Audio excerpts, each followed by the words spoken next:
Effectivement. Tiens, ma troisième stat du jour, moi, je vais partir sur 100. 100, c'est le True Shooting Plus de Devin Vassell. Alors, qu'est-ce que c'est le True Shooting Plus ? C'est l'efficacité au scoring individuel relative à la moyenne. Et la moyenne, on la fixe à 100, ce qui veut dire que Devin Vassell, cette année, était pile à l'efficacité moyenne de NBA, plus 0%, si vous voulez. Et il faut savoir que l'an dernier, il était à 95. Donc l'an dernier, il était à moins 5%, ce qui en fait est déjà beaucoup moins bien. Et je pense que alors je sais pas si tu auras des stats aussi sur Devin Vassell, on peut ouvrir le sujet plus généralement, mais là où c'est important, c'est que tu vois, tu regardes un peu des chiffres bruts, tu dis il est passé de 18 points et demi à 19 points et demi. Bon, c'est pas spectaculaire, tu regardes les points par 36 minutes, non pas par match, mais par 36 minutes, 21,5 l'an dernier, 21,2 cette année, donc c'est même à la virgule près quasiment la même chose. Ok, bon, ça s'appelle un grand chose, mais en fait, tu regardes l'efficacité et ça a beaucoup changé, parce que passer de moins 5% à passer à 0% par rapport à la moyenne, ça change tout, et surtout qu'il n'y a pas eu l'aide des 3 points. Souvent, un peu, les 3 points décident un peu de tout et font des grandes variations. Donc, parfois, un côté aléatoire aux 3 points, certaines saisons. Là, c'est pas le cas. C'est pas le cas. Il y a 38% et quelques l'an dernier, 37% cette année. Donc, ça n'a pas changé du tout. Il n'y a pas l'an dernier un trou et cette année pas un trou. Non. Par contre, le gros changement, c'est à 2 points. Il passe de 48 à 54%. Je répète, de 48 à 54% sur les tirs à 2 points. Et là où c'est d'autant plus intéressant, donc, c'est que c'est dans le jeu qu'il est meilleur. Et je pense que tu me contrediras pas. C'est que les 3 points, c'est pas un côté aléatoire à 3 points. C'est dans le jeu qu'il est meilleur. Ah, carrément. Et puis, moi, j'ai aussi des chiffres sur Vassell. Donc, vas-y, je peux les balancer maintenant, tu vois. Effectivement, je pense que c'est le bon moment. Je pense que pour commencer, effectivement, ce qui a beaucoup évolué chez Vassell, c'est les drives, déjà, ouais. Et puis le jeu, en fait, off-ball. Donc, je pense que c'est ce qui le sert beaucoup, beaucoup cette année. Après, paradoxalement, mes stats, c'est pas vraiment là-dessus. C'est juste, j'avais commencé, moi, mon chiffre, c'était 37,2. Ouais. Ce pourcentage de 3 points, mais qui, du coup, regroupe beaucoup de choses derrière. J'ai pris des stats un peu obscures de Basketball Index parce que je les trouve intéressantes. C'est des trucs en fait, c'est dur de dire à quel point elles sont pertinentes ces stats, mais je les aime bien parce que justement elles mettent en valeur des trucs que moi j'ai vus cette saison. Il est dans le top 6% des joueurs en termes de pull-up en shot-making. Donc sur les tirs que vraiment lui il crée à 3 points en pull-up, il est donc dans le top 6% de la ligue. Et c'est pareil, c'est un truc que je vois beaucoup cette année, c'est qu'il est très solide là-dessus, sur la capacité à créer ses tirs, il est assez efficace là-dessus par rapport à quel point il est ouvert. Justement, tu as ce truc en termes des tirs qu'il crée vraiment lui-même de manière générale sur le terrain. Il est 89 percentile de la ligue, donc dans le top 11%, et il est assez efficace. Ce qui est intéressant avec ces métriques, en fait, moi ce que j'aime bien, donc top 6%, top 11% sur son shot-making à 3 points et son shot-making vraiment, donc ce qu'il crée lui-même de manière générale sur le terrain, il est dans l'élite. Pourquoi ? Parce que en fait, ces métriques-là prennent en compte à quel point les tirs sont défendus. Et c'est là où je veux en venir justement, c'est que Devin Vassell, on lui a un peu tapé dessus parce qu'il ne scorait pas assez, parce que nanana, parce qu'il n'est pas assez efficace. Il y a un autre métrique de Basketball Index qui est justement important, c'est à quel point est-ce que ces tirs sont ouverts. Ils ont un truc qui s'appelle l'openness rating, en fait, et qui se base sur la distance entre le joueur et le défenseur pour savoir à quel degré il est ouvert, à quel point il est ouvert. Devin Vassell, il est dans le bottom 3% de la ligue. Il fait partie des 3% des joueurs les moins ouverts à 3 points de la ligue, en prenant en compte seulement du coup les mecs qui jouent on-ball. Et ça, pour moi, c'est ouf en fait de se dire que Devin Vassell, il est surdéfendu. Du coup, il est vraiment, il n'y a pas de spacing aux Spurs. Encore une fois, il ne touche pas que Victor. Il est extrêmement défendu. Il n'a pas beaucoup de tirs ouverts. Il a 37,2% à 3 points. Ça que j'aime bien en fait, c'est de rappeler un petit peu aux gens que sur les chiffres de Devin Vassell, il faut prendre des pincettes. Parce qu'on a tendance à dire, il est à côté de Victor, il est ouvert, il est machin. C'est pas vrai, il exploite bien les ouvertures à côté de Victor, mais il n'est pas ouvert. Et justement, par rapport au degré de difficulté qu'on lui met, il s'en sort très très bien. C'est là où je veux en venir, c'est que Devin Vassell, en fait, sa saison, elle est beaucoup plus positive que ce que les chiffres bruts veulent bien montrer. Oui, tu veux dire aussi qu'en plus, son 37% à 3 points, c'est pas le 37% d'un mec qui sera juste un mec qui fait des catch and shoot un peu ouvert dans le corner, quoi. C'est pas les mêmes échelles de pourcentage, on peut pas comparer, quoi. Je pense à, tu vois, Julien Champagny, par exemple, qui joue aussi au Spurs. Je sais pas combien il a 3 points, mais je pense qu'il est pas loin de 40%. Quand j'ai check il y a peut-être 10 jours, il était autour de 39%, quelque chose comme ça. Le 39% de Julien Champagny n'a rien à voir avec le 39% de Devin Vassell. Ouais. Et en fait, c'est vraiment ce truc il est très bien défendu, il met 37% de ses paniers. C'est aussi, de ses paniers à 3 points, c'est aussi un joueur qui, à cette distance-là, joue comme une star de l'NBA, en fait. C'est ça le truc, il a plein de défauts, Devin Vassell, mais son shot-making, c'en est vraiment pas un. Et du coup, pour rejoindre ce que tu dis juste avant, par rapport à l'évolution de son jeu et la manière dont il est devenu plus efficace, ce qui est rigolo en fait, c'est qu'il est dans le top 2% des joueurs qui jouent le plus, parmi les joueurs on-ball, qui jouent le plus off-screen. Donc ça rejoint ce qu'on disait sur Victor en tant que poseur d'écran, porteur de balle, etc. L'implication qu'il y a avec Devin Vassell, c'est intéressant parce qu'il joue énormément off-screen du coup. Et c'est un des 4% des joueurs on-ball qui joue le plus sur les end-off. Donc c'est pareil avec Ouais. Victor. Ce que je soulignais par rapport à ça, c'est que donc, dans son évolution du jeu, un truc qui a beaucoup changé, c'est qu'il a clairement accepté le fait, en tout cas on l'a peut-être forcé, je sais pas, mais il a clairement embrassé son rôle de seconde option.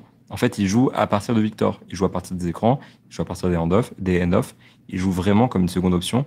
Et ça, je pense que c'est une vraie évolution pour Devin Vassell, ce qui explique aussi qu'il a beaucoup progressé en termes d'efficacité. Et enfin voilà quoi, je lui donnais beaucoup de chiffres d'un coup. J'avoue, c'est un petit peu opaque, mais en tout cas, je pense que c'est surtout pour dire que la saison de Devin Vassell, elle est vraiment positive et que quand tu regardes les chiffres en détail, en fait, il joue vraiment comme un très bon lieutenant. Enfin, un très bon lieutenant pour son âge, hein, bien sûr. Mais en tout cas, il y a vraiment quelque chose de prometteur ici.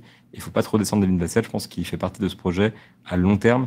Et ces chiffres-là montrent que Devin Vassell, quand il y aura plus de collectifs autour aussi, il faut s'attendre à de bien meilleures choses. Oui, mais non, mais je suis tout à fait d'accord. Et moi, il y a un aspect qui est totalement bluffant et j'ai du mal à y croire. C'est la différence sur drive, en fait. Et même visuellement, on le voit, hein, quand on analyse les matchs, on voit qu'il fait plus de drive, qu'il est plus agressif, etc.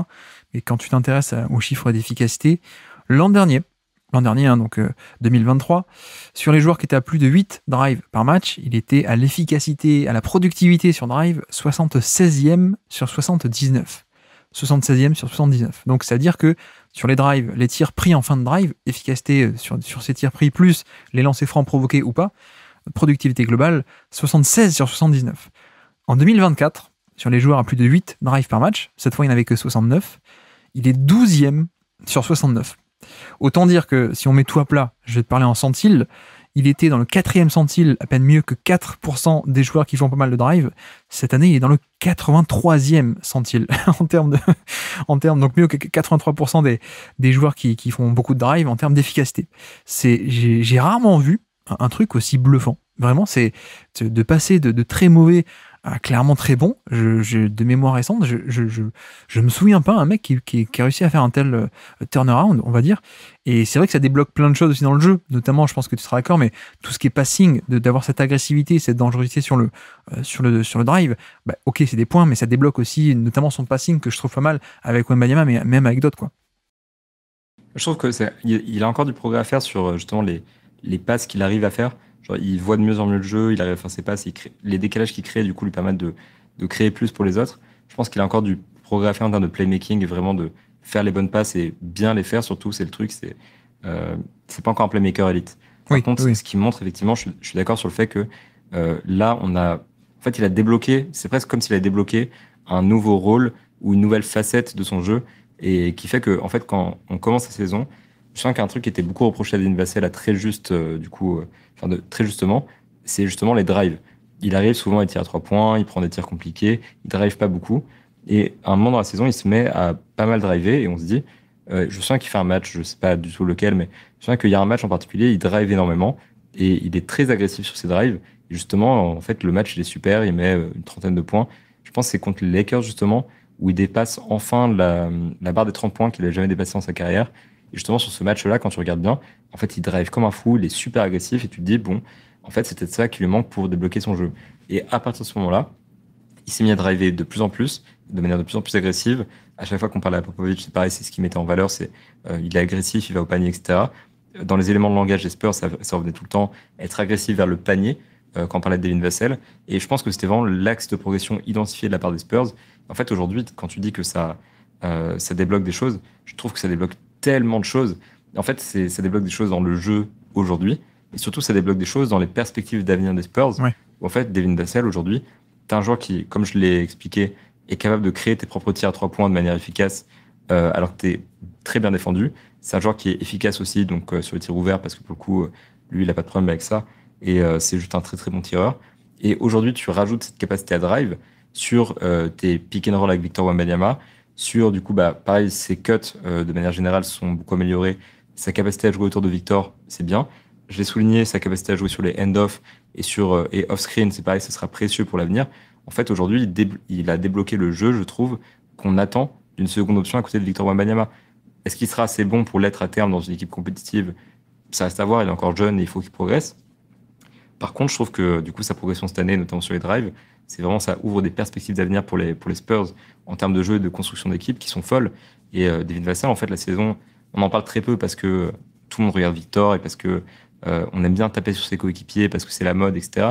En fait, Devin Vassell, super saison, super progression. Et je pense vraiment il a gagné sa place dans le projet à long terme. Il n'y a aucun doute à ce sujet. Je trouve qu'on est passé d'un joueur qui était un peu unidimensionnel, jump shooter, à aujourd'hui, si t'as le drive, t'es plus complet, quoi. Je pense pas qu'il y aura jamais un playmaking à ce point de haut niveau. Je pense qu'on est plus sur un passeur un peu polyvalent qui parfois peut faire des bonnes passes, etc. Tu vois, si tu me demandes, oui, il faut encore aller chercher un triangle, il faut aller encore chercher un vrai playmaker, quoi. Clairement. Mais on a quelqu'un qui devient plus que le simple shooter en sortie d'écran. Et ça, c'est cool. Donc ouais, le progrès, les progrès au drive sont assez bluffants. Après, tout de même, donc j'ai dit 83e centile au niveau des drives, l'efficacité sur drive. Et pourtant, il est que au niveau moyen de NBA en termes d'efficacité globale. Bon, comment ça se fait? On peut l'expliquer assez simplement. Déjà, extrêmement efficace sur drive, mais il en fait assez peu finalement, tu vois, par rapport à d'autres joueurs, notamment sur les fameux drivers à gros volume. J'ai regardé le nombre de drives par minute passé sur le terrain, il est tout en bas du classement, 66e sur 66, donc il fait peu de drives, donc malheureusement il est très efficace mais il en fait peu, donc ça aide pas. Et peu de lancers francs aussi, c'est encore peut-être un truc sur lequel il peut progresser, mais il provoque pas des tonnes de lancers francs qui sont des tirs très rentables. Beaucoup de longs tirs de points aussi, mine de rien. Il est quasiment à 20% de ses tirs qui sont pris des longs tirs de points. Donc c'est bien qu'il ait ça dans son répertoire, mais globalement et mécaniquement, ça fait un peu baisser sa rentabilité globale. Et puis beaucoup de 3 points, et il ne les met pas encore avec une top efficacité. Il est bon, il est très bon, et comme tu dis, il a du shot making, il met des tirs très durs, mais voilà, peut-être que si grimpait de 37 à 40% sur un tel volume, ça ferait une différence. Mais je pense que globalement, il y a un peu des petites explications à droite à gauche qui font que ça tire chacune un peu vers le bas l'efficacité.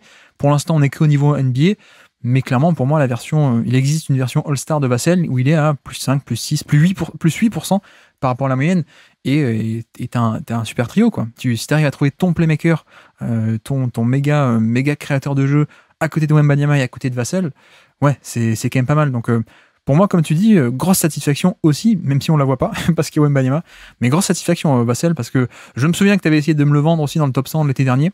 J'étais pas convaincu, notamment à cause de l'efficacité et du profil un peu unidimensionnel. Tu vois, cette année, ouais, je me pose largement la question, et vrai bon développement, à mon avis. Ah, tu vois, comme quoi je vois l'avenir, tout simplement, c'est merveilleux. C'est vrai. Mais non, en vrai, sur la saison dernière, justement, c'était aussi une question de progression, une question de qu'est-ce que ça donne visuellement parlant. Et je pense que Vassell, typiquement, c'est le genre de joueur qui, dans un collectif plus tard, qui sera beaucoup plus évolué, on parle de 40% de 3 points, je pense qu'il les aura. En fait, quand je vois ce qu'il fait cette saison, avec la défense qu'il a sur lui, c'est fou. Et encore une fois, j'essaie de tirer profit de ma présence sur place, tu vois, pour apporter des choses. Je sais plus qui... C'est dommage, hein, parce que c'est un peu le principe de base d'essayer de citer des gens, mais je sais plus quel coach en fait en face avait suggéré ça. Je sais qu'Ime Udoka en avait parlé notamment. Quand les équipes arrivent à San Antonio pour jouer les Spurs, ils parlent pas de défendre Victor Wembanyama, ils parlent de défendre Victor Wembanyama et Devin Vassell. Ime Udoka, quand il avait gagné le match contre les Spurs à San Antonio, il était le deuxième. Il s'était félicité justement d'avoir maintenu Devin Vassell sous la barre des 20 points, et il avait expliqué la stratégie défensive, c'était pas juste de limiter Wembanyama, c'était de complètement neutraliser ces deux joueurs-là, parce que c'est les deux mecs qui sont dangereux. Ouais. Donc en fait, il faut vraiment se dire que c'est pas genre Wembanyama, il a tout le focus défensif et tout ça, et à côté les mecs, ils arrivent pas à mettre leur tir. Vassell est aussi dans le scouting report adverse une priorité défensive, du coup pour toutes ces équipes-là. Donc en fait, je pense qu'aujourd'hui, il a quand même des gros bâtons dans les roues parce que il n'a pas le collectif qu'il faut autour de lui, tout comme Victor. Et à terme, quand il y aura d'autres joueurs qu'il faut prioriser sur le scouting report, Vassell, que ce soit la seconde option ou la troisième option ou je sais pas quoi, je pense qu'en troisième option, il serait merveilleux. Et je pense surtout qu'à terme, quand tu auras une équipe qui sera plus compétitive, il sera vraiment efficace, vraiment intéressant. Et sur le playmaking, je suis d'accord avec toi sur le fait que ce sera jamais un playmaker primaire. Il peut pas vraiment... Il y a des actions sur lesquelles il peut porter la balle, hein. Je pense à des actions avec Victor, justement, où contre OKC, quand ils avaient gagné ce match qui m'est resté en tête, oui, sur la fin, les 2-3 dernières actions, c'est des empty side avec Victor. Et en fait, ils sont tous les deux merveilleux, ils lisent vraiment bien le jeu, ils prennent les bonnes décisions. Et tu te dis, ce truc-là a du potentiel. Et sur ce genre d'action, tu peux te dire que Vassell peut jouer balle en main, créer des choses, et c'est intéressant. Au-delà de ça, je pense qu'il peut pas créer le jeu pour toute l'équipe, mais dans le système des Spurs, qui pour l'instant sous Popovich est encore un jeu où en fait il n'y a pas vraiment de playmaker qui gère tout, il n'y a pas de gestionnaire principal qui met tout en place. Je pense que dans ce système-là où il y a beaucoup de circulation du ballon et où chaque joueur doit avoir une responsabilité à la création, Vassell c'est une bonne option quand même parce qu'il lit bien quand même le jeu, il fait quand même des bonnes passes. Ça reste quand même en dessous de la moyenne pour les playmakers en NBA, mais ça reste vraiment intéressant et je pense que c'est quelque chose qui à terme fait qu'il va rester dans le projet. Donc clairement Vassell, grosse saison, grande satisfaction et plaisir par ailleurs pour moi parce que je l'ai beaucoup vendu aux journalistes français qui étaient San Antonio. Il y a beaucoup de gens qui ont essayé de l'attaquer cette saison et j'étais là en mode non mais on lui fait confiance et je suis content. Je flex là-dessus parce que c'est une de mes rares victoires de la saison. J'avais vu juste en Devin Vassell. C'est vraiment un très très bon joueur. Merci d'avoir écouté cet extrait. S'il vous a plu, l'émission complète est disponible en description et on se donne rendez-vous sur le feed principal du Basket Lab pour l'intégralité des podcasts. À bientôt.